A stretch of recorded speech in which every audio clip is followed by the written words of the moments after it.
देखिए पाठ संख्या 12 मुंशी प्रेमचंद द्वारा लिखी हुई कहानी ईदगाह। ईदगाह कहानी का काफी कुछ हमने पढ़ा था। पृष्ठ संख्या 50 तक हम पढ़ चुके थे। आज हमें पृष्ठ संख्या 51 से शुरू करना है।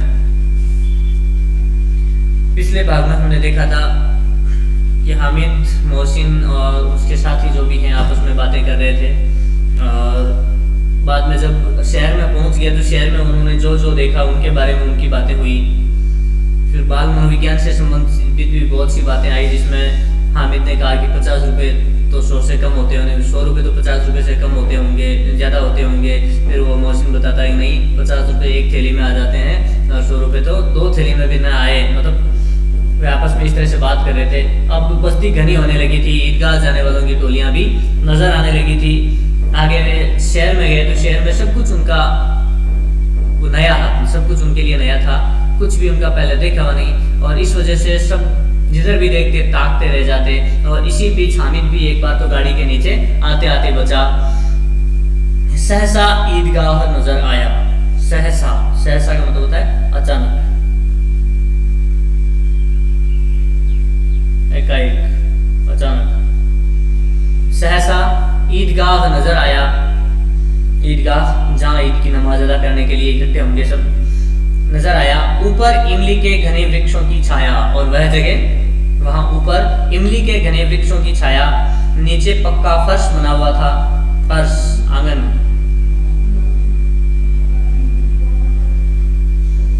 जिस पर जाजिम बिछा हुआ है, जाजिम बिछाया हुआ है, और रोजेदारों की पंक्तियां एक के पीछे एक न जाने कहां तक चली गई हैं। और जिन्होंने रोजा रखा है, जो रोजेदार हैं, रोजा रखने वाले को कहा जाता है रोजेदार, तो जो रोजेदार हैं उनकी पंक्तियां एक के पीछे एक न जाने कहां तक चली गई हैं। इतने रोजेदार वहां इकट्ठे हुए हैं।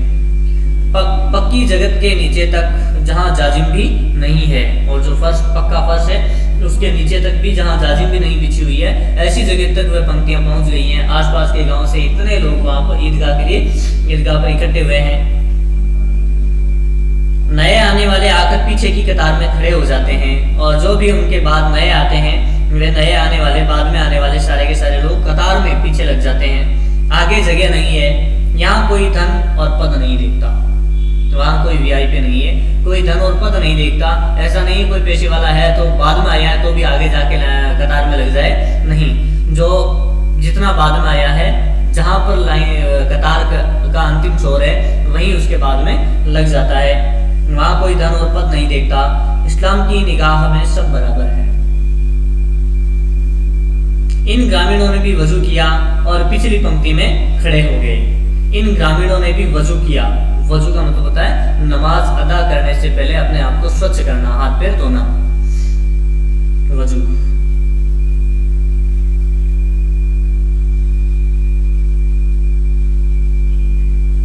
नमाज अदा करने से पहले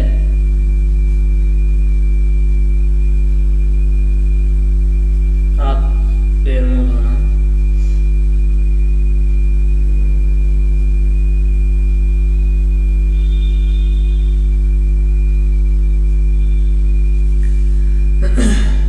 तो सभी ग्रामीणों ने वजू किया, नमाज अदा करने से पहले अपने आप को स्वच्छ किया और पिछली पंक्ति में खड़े हो गए। कितना सुंदर संचालन है किसका। वहां ईदगाह में जो व्यवस्था थी, वहां पर एक के बाद एक पीछे कतार में सभी लोग लगे हुए थे। कोई अमीर गरीब का भेदभाव नहीं था। तो कितना सुंदर संचालन है, कोई व्यवस्थित करने वाला नहीं है, फिर भी अपने आप बन रही एक सुंदर व्यवस्था है। लाखों सिर एक साथ सिजदे में झुक जाते हैं। सिजदा करना मतलब सिर झुकाना, अल्लाह की बारगाह में सिर झुकाना, नमन करना।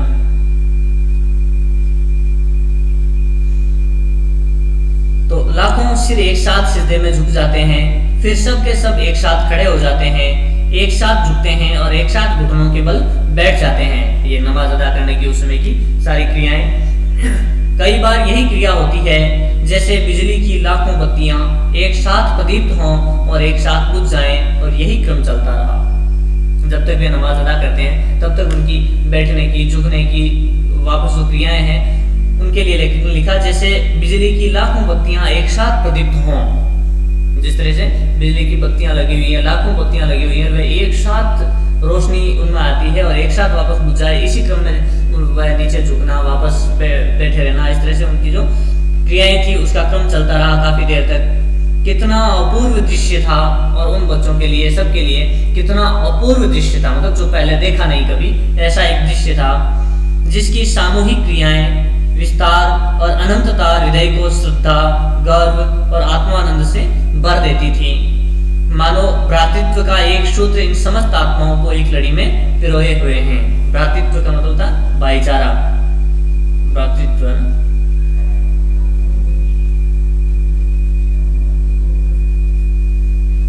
भाईचारे के एक सूत्र में सारे, जैसे सारी आत्माएं एक सूत्र में एक लड़ी के रूप में पिरोई हुई हों, इस तरह से सबकी भावनाएं उस समय एक जैसी हो जाती हैं। और कितना उनके हृदय में अनंत श्रद्धा की अनंतता है, कितना विस्तार है, कितनी सामूहिक क्रियाएं एक साथ एक जैसी हो रही हैं। भाईचारे का एक त्योहार।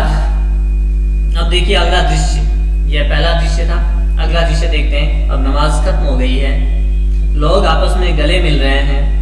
नमाज खत्म होने के बाद में ईद के दिन लोग आपस में गले मिलते हैं। तब मिठाई और खिलौने की दुकानों पर धावा होता है, और उसके बाद में मिठाई और खिलौनों की जो दुकानें हैं उस पर लोग टूट पड़ते हैं। धावा होना का मतलब होता है आक्रमण, और यहाँ आक्रमण कहने का मतलब, दावा करने का मतलब कोई लूटना नहीं है, मारना काटना नहीं है। यहाँ दावा होना मतलब टूट पड़ना, बहुत ज्यादा संख्या में लोग इकट्ठे हो जाना दुकानों के आसपास में चीजें खरीदने के लिए। ग्रामीणों का यह दल इस विषय में बालकों से कम उत्साही नहीं है, और जो ग्रामीण लोग गए हैं उनका भी शहर आना जाना बहुत कम रहता है। इस वजह से जो ग्रामीणों का दल गया है उसमें जो बड़े बुजुर्ग हैं वे भी इन बच्चों से कम नहीं है। इस मामले में इन बच्चों से कम नहीं है, बराबर ही हैं, बराबर उत्साही हैं। यह देखो हिंडोला है। अब ग्रामीण लोग हैं, शहर की चीजें देखी हुई नहीं है, तो जो छोटे बच्चे हैं वे तो आश्चर्य करते ही हैं, लेकिन जो बड़े बुजुर्ग हैं वे भी आश्चर्य कर रहे हैं और अलग अलग चीजों को देखते हैं और इस तरह से प्रतिक्रिया देते हैं जैसे पहली बार देखी है। यह देखो हिंडोला है, झूला, हिंडोला मतलब झूला। 1 पैसा देकर चढ़ जाओ, कभी आसमान पर जाते हुए मालूम होंगे, कभी जमीन पर गिरते हुए। अब हिंडोले की खासियत क्या? 1 पैसा देकर चढ़ जाओ उस पर, 1 पैसा किराया, और कभी तो आसमान पर जाते हुए मालूम होंगे, कभी जमीन पर। यह चरखी है। अब हिंडोले के बाद में एक चरखी, चारों ओर घूमने वाला झूला है। एक तो ऊपर की तरफ ऊपर नीचे की तरफ गोलाकार में घूमता है, एक चारों ओर यूं घूमता है इस तरह से। लकड़ी के हाथी, घोड़े, छड़ों से लटके हुए हैं, और 1 पैसा देकर बैठ जाओ और 25 चक्करों का मजा लो। अब एक चारों ओर गोल घूमने वाला एक और झूला जिसे चरखी कहा गया, और उस चरखी में हाथी, घोड़े, ऊंट आदि लोहे की छड़ों से लटके हुए हैं, और उन पर सवार हो जाओ आप। 1 पैसा दो, सवार हो जाओ, 25 चक्कर का मजा लो। 25 चक्कर कटवाते हैं। महमूद और मोहसिन, नूरे और सम्मी इन घोड़ों और ऊंटों पर बैठते हैं। हामिद दूर खड़ा है। हामिद जिसके पास में बहुत कम पैसे हैं और उन्हीं पैसों से उसे काम चलाना है, इसलिए वह दूर खड़ा है, और बाकियों के पास ज्यादा पैसे हैं, इस वजह से वह किफायत नहीं कर रहे हैं, आराम से दिल खोलकर खर्च कर रहे हैं और मजे ले रहे हैं। झूले पर बैठ गए हैं, हाथी घोड़ों पर सवार हो गए हैं 1-1 पैसे देकर, और झूले खा रहे हैं। हामिद दूर खड़ा है, 3 ही पैसे तो उसके पास हैं। अब हामिद क्यों नहीं बैठ रहा है? क्योंकि उसके पास में सिर्फ 3 ही पैसे हैं। अपने कोष का 1/3 जरा सा चक्कर खाने के लिए नहीं दे सकता, और अपने कोष का मतलब होता है खजाना, भंडार। तो अपने खजाना ही था, उसके जेब में जो 3 पैसे हैं उसका जेब खजाना है, जेब में से 3 पैसे, पूरा खजाना उसका वही है। तो उसके अपने कोष में से, अपने पूरे खजाने में से 1/3, 1 पैसा, 3 पैसे का 1/3, तीसरा भाग 1 पैसा, तो अपने खजाने का 1/3 जरा सा चक्कर खाने के लिए, थोड़ा सा चक्कर खाने के लिए नहीं दे सकता। इतना सस्ता खर्च नहीं कर सकता अपना खजाना। सब चरखियों से उतरते हैं, अब खिलौने लेंगे। इधर दुकानों की कतार लगी हुई है, तरह तरह के खिलौने हैं, सिपाही और गुजरिया, राजा और वकील, भिश्ती और साधु।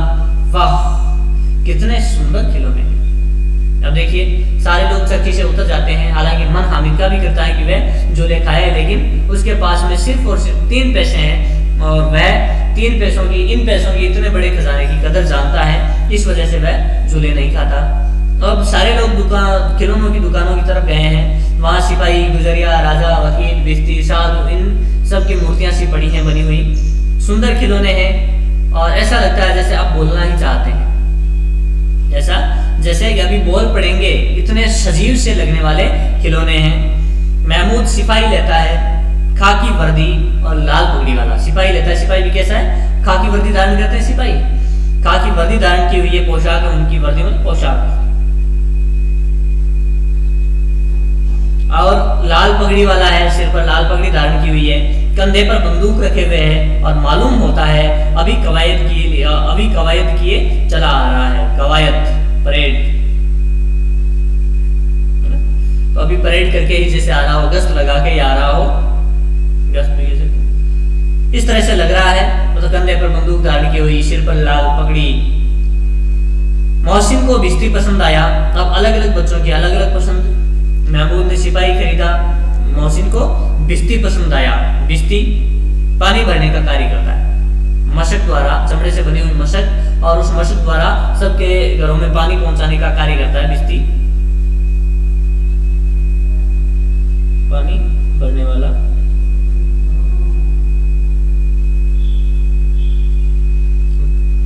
कमर झुकी हुई है, ऊपर मशक रखे हुए है, मशक का मुंह एक हाथ से पकड़े हुए है और कितना प्रसन्न है, शायद कोई गीत गा रहा है, बस मशक से पानी उड़ेला ही चाहता है। अब देखिए बिस्ती की हालत देखिए, बिस्ती कैसा लग रहा है। बिस्ती का जो खिलौना है उसमें उसकी कमर झुकी हुई है और ऊपर मशक रखे हुए, मशक चमड़े का एक पात्र जिसमें पानी भरकर जाता है, तो वह मशक ऊपर रखी हुई है और मशक का मुंह एक हाथ से पकड़े हुए है। कितना प्रसन्न है, प्रसन्न मुद्रा में है उसका चेहरा, प्रसन्नता झलक रही है उससे, शायद कोई गीत गा रहा है, इस तरह से उसके चेहरे पर हाव भाव, और बस ऐसे लगता है जैसे अभी मशक से पानी उड़ेलना ही चाहता है, जैसे मशक से किसी बर्तन में, दूसरे पात्र घर में रखे दूसरे पात्र में, घड़े में पानी उड़ेलना ही चाहता है, खाली करना ही चाहता है। उड़ेलना क्रिया है पानी खाली करने की। नूरे को वकील से प्रेम है। अब नूरे को वकील अच्छा लगता है, उससे प्रेम है। कैसी विद्वत्ता है उसके मुख पर। वकील को देखा उसने, वकील जो खिलौने के रूप में था वकील, उसको लिया उसने, तो उस वकील के चेहरे पर कितनी विद्वत्ता है। काला चोगा, वकील काला चोगा धारण करते हैं, नीचे सफेद अचकन, अचकन के सामने की जेब में घड़ी, सुनहरी जंजीर, एक हाथ में कानून का पोथा, पोथा मतलब बड़ी पुस्तक। मालूम होता है अभी किसी अदालत से जिरह या बहस किए चले आ रहे हैं, और ऐसा लगता है जैसे अभी जिरह का मतलब यही होता है, बहस है ना, ठीक है, दलील। तो अभी अदालत में ही दलीलें पेश करके आ रहे हैं, जिरह करके आ रहे हैं, बहस करके आ रहे हैं, ऐसा लगता है। ऐसी छवि में वकील, और उस वकील को खरीदा है नूरे ने। यह सब 2-2 पैसे के खिलौने हैं। हामिद के पास कुल 3 पैसे हैं। इतने महंगे खिलौने वह कैसे ले? खिलौना कहीं हाथ से छूट पड़े तो चूर चूर हो जाए, जरा पानी पड़े तो सारा रंग धुल जाए, ऐसे खिलौने लेकर वह क्या करेगा, किस काम के? अब देखिए हामिद, उसके पास में 3 पैसे हैं, जब 3 खिलौनों के 2-2 पैसे लग रहे हैं, तो अब भी वह 2/3 खर्च करने के लिए तैयार नहीं है अपने खजाने का, और फिर तर्क रखता है कि हम जो भी ये खिलौने हैं सारे कहीं हाथ से छूट जाए तो चूर चूर हो जाए, जरा पानी पड़ जाए तो इनका रंग धुल जाए, तो ऐसे खिलौनों को फिर लेकर भी क्या करेगा जो थोड़ी ही देर में नष्ट हो जाए, फिर किस काम के, फिर इनके लिए क्यों पैसे बर्बाद किए जाए। इस तरह से वह अपने मन को संतुष्टि देता है। आज के लिए इस कहानी का ये इतना ही भाग पढ़ेंगे, हालांकि कहानी अभी और बाकी है। इसके मैंने जो शब्दार्थ बताए हैं, इन शब्दार्थों को लिखना भी है और याद भी करना है। आज के लिए बस इतना ही, और जो भी कहानी हमने पढ़ी है अभी तक, इसको वापस सुंदर अच्छी तरीके से पढ़ना भी है। ठीक है, आज के लिए बस इतना ही।